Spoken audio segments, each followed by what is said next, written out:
Glad you joined us. This is part 2 of preparing for a showdown, Elijah's story.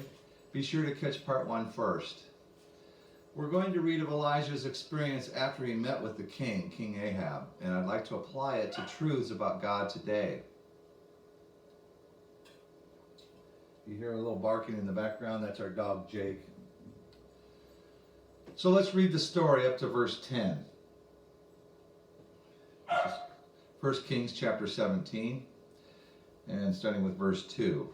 Verse 1 said that he appeared to King Ahab and told that there would be no more rain. So verse 2, then the word of the Lord came to Elijah, leave here, turn eastward and hide in the Kerith ravine east of the Jordan. You will drink from the brook, and I have ordered the ravens to feed you there. So he did what the Lord had told him. He went to the Kerith ravine east of the Jordan and stayed there. The ravens brought him bread and meat in the morning, and bread and meat in the evening, and he drank from the brook.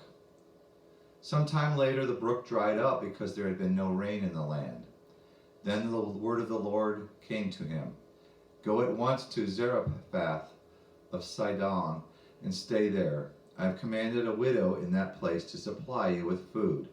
So he went to Zarephath.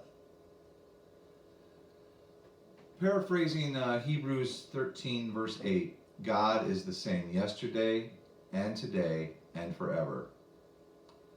I've had more time to think about this question, but let me ask you, what can we learn about God that is still true today? Specifically from this story, these verses here. I'd like to suggest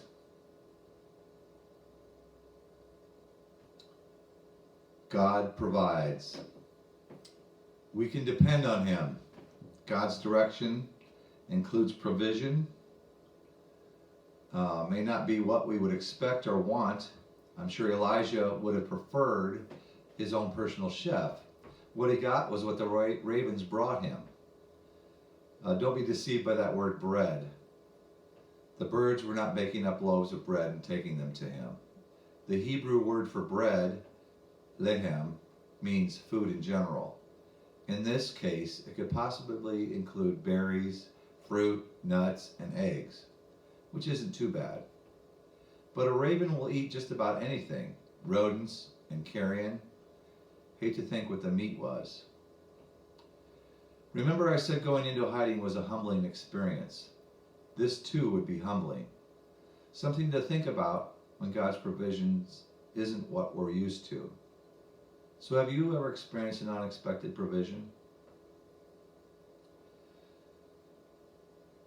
God wants us to trust Him one day at a time.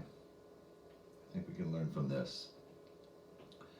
The ravens fed Elijah daily. It was one day at a time, like the manna for the Hebrews in the desert. Elijah always had just what he needed. As it says in Matthew 6:34, don't worry about tomorrow, for tomorrow will care for itself. And look at the bigger picture. Notice God never told Elijah the next step until he had taken the first.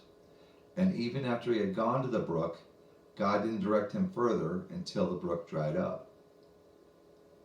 Remember, sometime later in verse 7, the brook dried up because there had been no rain in the land. Then the word of the Lord came to him. I find that's true for me. I don't get the whole picture, the whole plan. A good result of that is that I continue to depend on Him. Half the time, I don't know I'm even getting any direction until I see it after the fact. Then it's a big, oh, I see now. Do you see that in your life? Next, God will accomplish His purposes through whatever or whoever He chooses. Let's look at ravens, the ones who were feeding Him. In Leviticus chapter 11:13, it says, these are the birds you are to detest and not eat, because they are detestable. The eagle, the vulture, the black vulture, the red kite, any kind of black kite, any kind of raven, and then it goes on and on. Fortunately, he did not have to eat the ravens, but here he was depending on something that was deemed detestable. For another surprise choice, look at verse 9 in God's plans. Two things I'm sure were surprises to Elijah. This is about his go at once to Zarephath. First, it was a woman who would be helping him. But not any woman. She was from Jezebel's homeland. Not only was she not an Israelite, but she was from his enemy's country. God may bring detestable ravens or Zarephath widows into our lives, using them just as he uses us for his purposes. So have you ever been surprised at how God goes about accomplishing his purposes? And next, God may want you to be hidden rather than out front for a season. Elijah was way out front in confronting the king, and then he had to be hidden. We'll see as his story unfolds, he's going to be very out front again. I think that back and forth can be the experience for any of us, not necessarily to the extremes of Elijah. As an example, you may find God using you, and you may be heading, for example, you may be heading up a Bible study in your home, like I'm doing now, or speaking one-on-one with some lost soul, and then those opportunities at ministry dry up for you. You may come to believe you're useless or being set aside by God, but that could be far from the truth.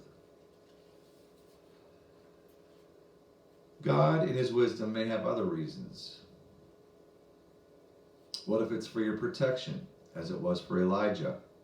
Or what if it's time for training or preparation of what comes later? As it was for Elijah.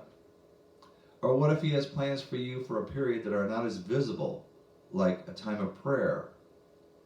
Or maybe you're becoming a bit prideful being out front, and he wants you to work on some humility. In any given season of time, God knows two things better than we do. He knows what we need, and he knows how to best to use it, to use us. Have you seen God switch your roles at different times? These next two kind of go together. The same God who gives water can choose to take it away. Elijah was given the brook, and the brook dried up. You may have the perfect job, you may lose it. You may have formed a satisfying relationship, and the person moves away. We may feel once he's blessed us with something, he won't or shouldn't ever take it back. Once he provides us our brook, he would never let it dry up. But thinking that way is forgetting that God is sovereign. Don't forget, it's his water, not ours. It was never ours. But whatever God chooses to do, it doesn't mean he's turned against us. Add to that the knowledge he truly cares for us always, and you can rest easy, there's a good reason for it. Which leads me to the next one.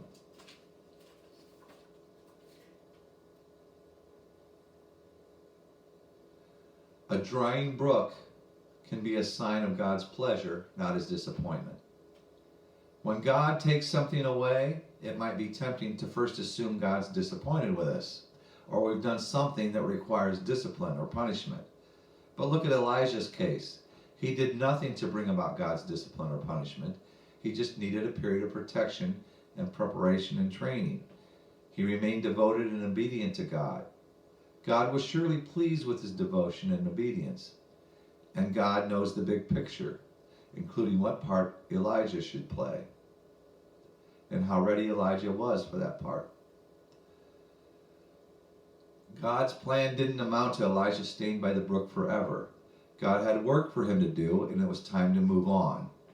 In the same way, God may change your circumstances because you're ready, or he's ready for the next step in the big picture.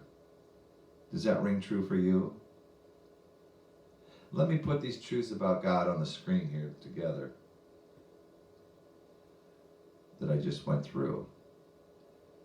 Go ahead and think on those things. Until next time, give it some thought. Do any of these fit into what's going on in your life? We'll continue the amazing story of Elijah next time.